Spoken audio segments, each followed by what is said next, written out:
For the day, at the UN General Assembly, Nigeria reaffirmed its support for a two-state solution to the Israel-Palestine conflict and urged both sides to pursue peaceful dialogue. The country also called for reforms to the United Nations, especially the Security Council, to ensure fair global representation. I still have Justice Ojina right here, and of course, Dr. Adeniyi, quickly, Nigeria reaffirmed support for a two-state solution.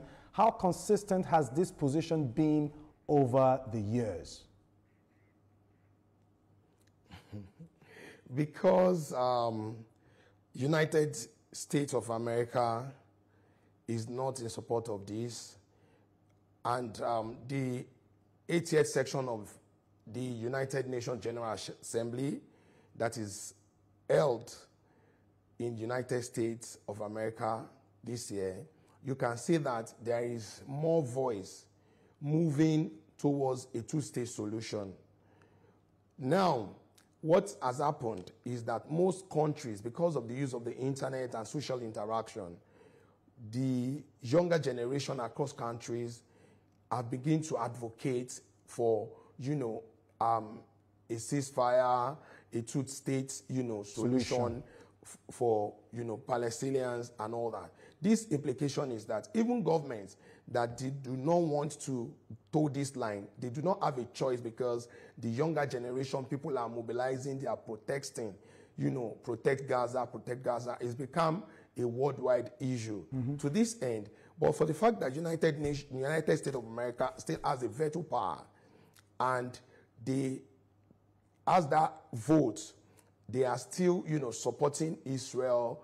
And what Nigeria's position is that we have seen what violence is, even in our own experience. All right. According to the speech of the president, has been read by the vice president, that war can only begin, but you will not know how it will end and it will impact. All right, Doctor. So Nigeria told the part of peace, and they told the part of two-state solution that will bring a lasting peace for them in the Palestine and the Israel. All right, thank you very much. The position of Nigeria, and I think that is a peaceful way which can help them move forward. All right, Doctor, thank you so much. Now, just as quickly, Nigerians are divided over the call for a two-state solution, citing problems with issues of security still being dealt with back at home. Now, how do you address this sentiment quickly? Okay, for me, I would have rather not had to comment on this question, because it's a perpetually unresolvable question. It has always been like this. It has always been. Considering how delegates walked out when the Prime Minister of Israel came on to deliver his address. Absolutely, it's not just Nigerians; it's all across the world. We are just now having a situation where some countries are now they are now bold, really bold, whether rightfully or wrongfully. Canada, UK, Australia, France, just taking a stand. Not too long ago, I think just this week, that they are recognizing the Palestinian state. So the Nigerians will perpetually be divided on it. I've never ever seen an issue where you'll never ever be able to win one other person to your side. Sure. As these kind of issues is. It also reminds me of all issues that we were taught in school, where whether aborting a 1-month-old baby is actually committing murder or not. You always see as more people on this side as you see on the other side. So it's almost a perpetually unresolvable issue. No matter what thoughts I express on it, all right. I won't be able to convince anybody. All right, finally, let me get Dr. Jikutu's take on this. Dr. Jikutu, in 30 seconds, please, right? Nigeria is asking for a fairer global representation. Would a restructured UN realistically give countries like Nigeria more global influence? In 30 seconds, because of time, please.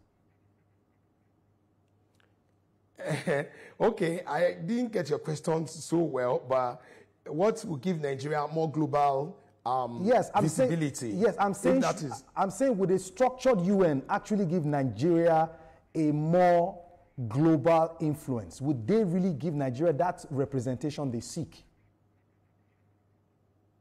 Yes, it did. And the implication is that as a member of the global world and a leading country in Africa, the meeting, the 80th Assembly was a good one for us to, show you know, what we represent, which is we're a peaceful nation. Right. We represent global peace, and the representation was adequate, and the speech of the president being read by the vice president was, you know, okay and commended in some quarters, and this is our role. Okay. And our international relations arm is not bad, considering the visitation of the president and the moving around the world to propagate and promote Nigeria. And I think they were able to do this well, and we should continue in that light to, you know, continue to project Nigeria, market Nigeria, and continue to promote peace and world order. That is what is to be done. Okay. And that is Thank you. how it should be done. Thank you very much. Now, in 30 seconds, now, understanding how the establishment works, do you think they would really want to give Nigeria that facelift when it comes to global representation like we're clamoring for? I think we should increase our clamor. It's not given, it's taken. It's earned. It's earned, seriously. Okay. It's not even, it goes beyond even being earned. It's taken. You have to take it. It's power. Baron de Montesquieu said it. Nobody gives you power. You take power. So I feel that the only way we'll be able to take it, especially on the international stage, is when we get our local very, very right, especially starting from our economy. After our economy, we'll move to our military. From just those two, we can make demands of the international community, and they will be left with no option than security, especially. Yes, security especially, than to give it to us, because you can't bargain when you don't have anything in your purse, especially on the international stage. Why is it that when it's time to leave, that's when you drop bombs? Thank you very much, Justice Junior, for your time. It's my pleasure. Appreciate you. And of course, Dr. Adeni Ojikutu, thank you so much for your time as well on Newsweek this evening. Thank you. Thank you. It's my pleasure of being here. All right. Thank you.